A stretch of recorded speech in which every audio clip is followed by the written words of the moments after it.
everything you do at MSA on a daily basis? That's going to be an interesting answer because I don't think I've had any day here that's been exactly the same in the 7 years that I've been here. I try to make sure I'm available if students need to conference about something, whether it's something positive or some change that they would like to see made or anything. It's part of my responsibility to see that they're comfortable in their rooms, that roommates are getting along in the right way. I try to make sure that buses are provided and transportation is wherever the students want to go, that we have that available. I try to listen to what their requests are and then call and make those connections.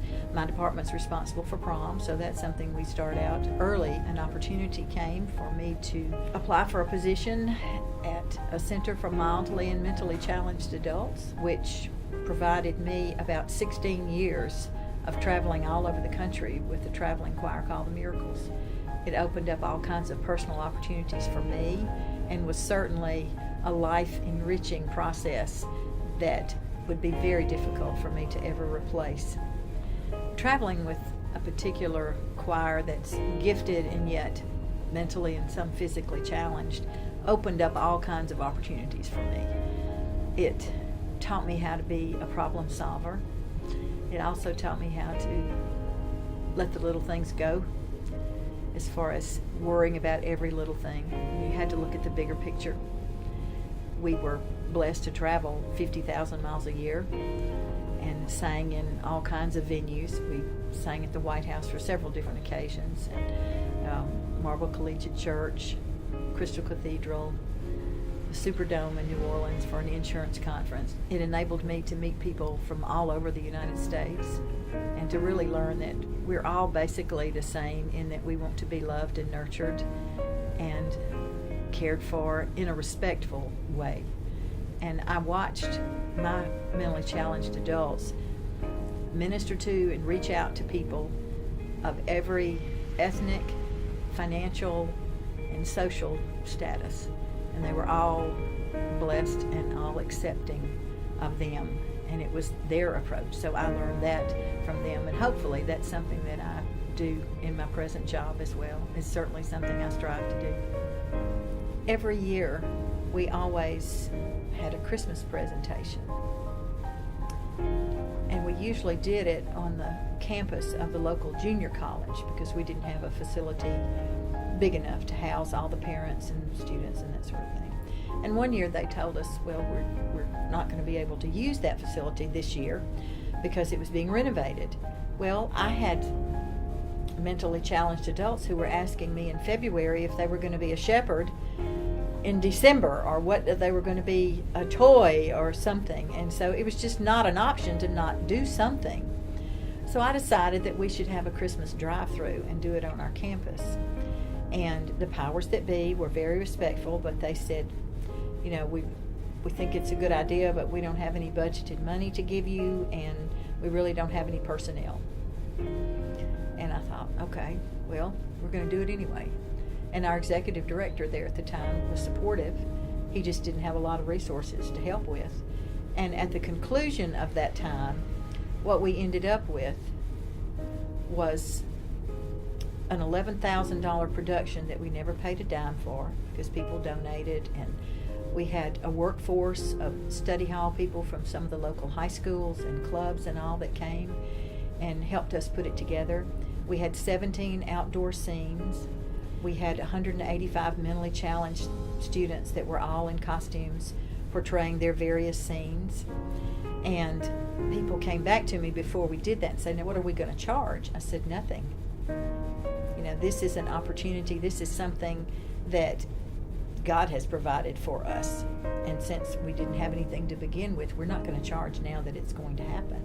And I was worried about, well, I wonder if anybody will come. You know, I wonder if they'll come. Because we'd never done that sort of thing before. And the highway patrol, I said, yes, sir, is something wrong? He said, yes. He said, you've got to open the gate. He said, I've got people backed up on the highway for 5 miles. It makes me cry to think about it. But it was an example to me of if you feel like you're really supposed to do something, then press on. Because there were cars and vehicles of all kinds that came through that were loaded with children that the parents couldn't have put $1 in there for every child in the car. You know, $1 wouldn't have been much, but they couldn't have done that.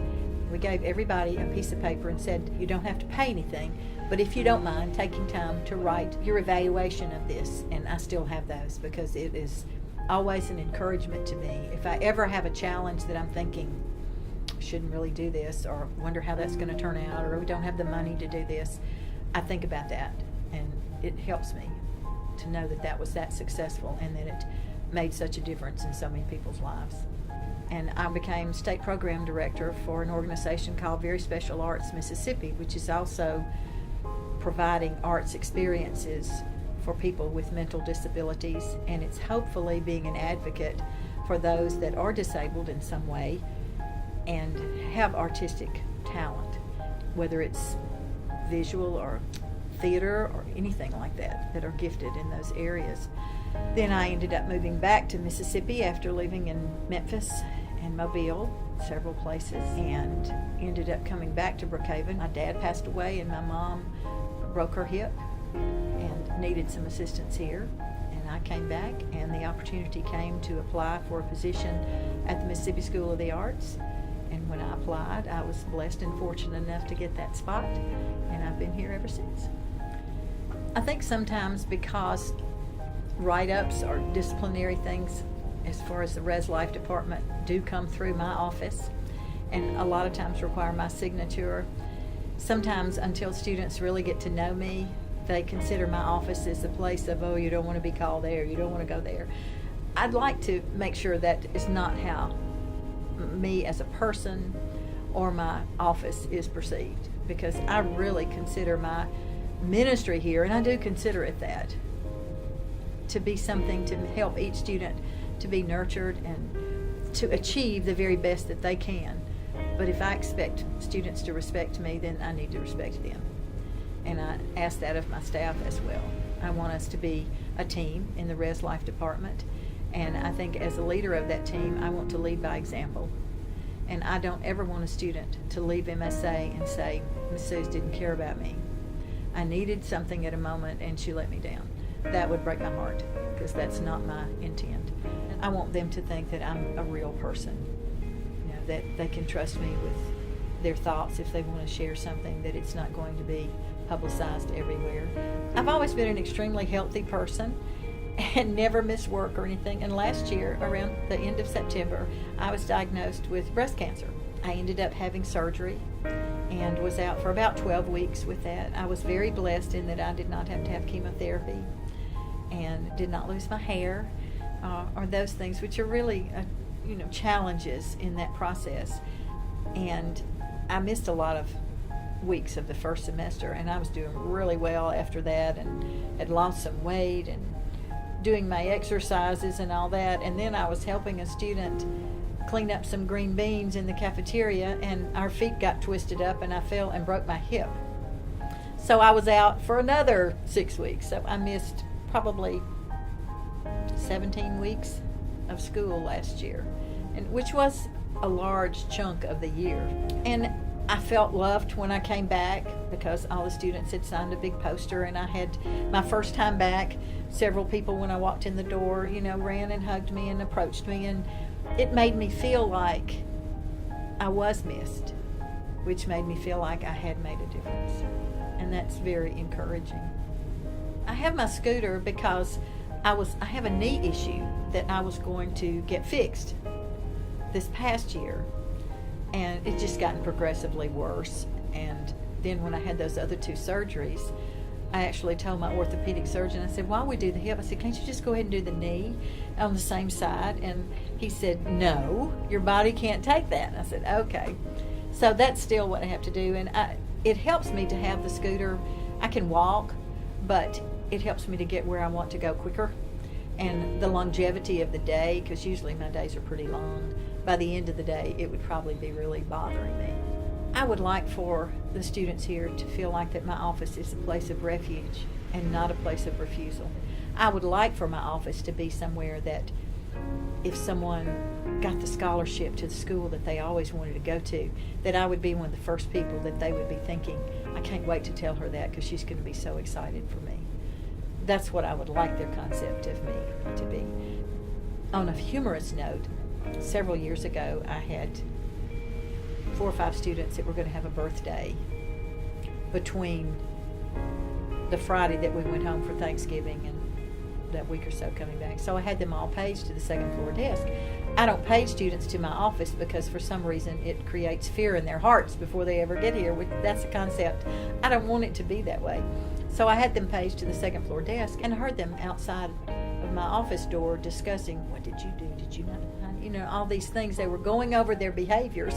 And finally somebody knocked on the door. I guess they worked up their courage and they came in and I welcomed them in and they were all standing there just very stiff, like, what have we done?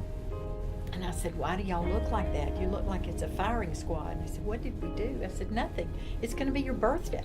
I just wanted to wish you a happy birthday. And they were all like, oh, I'm so glad. That's all it is. So I would like for that concept to not be there anymore. You know, yes, there are going to be some students that I have to talk to in a way that doesn't please them. And it doesn't please me to have to do that, but that's just part of my job and part of me being accountable to them, even though they don't look at it quite like that. I'm like everyone else in that there are some days that I would rather be sitting on the beach, but those days are few and far between, and I think that is significant in that I want to be here. I want to be here. Odd things usually happen to me all over. They just do. And I've learned to not worry about it and just laugh, and it's brought lots of humor. You slipped on green beans. Slipped on, exactly. So, and we are cut off, right? We're not filming. Okay. No, we are filming. Okay, I won't share that then. What I was about to say. Oh no, you want me to cut it? Yeah.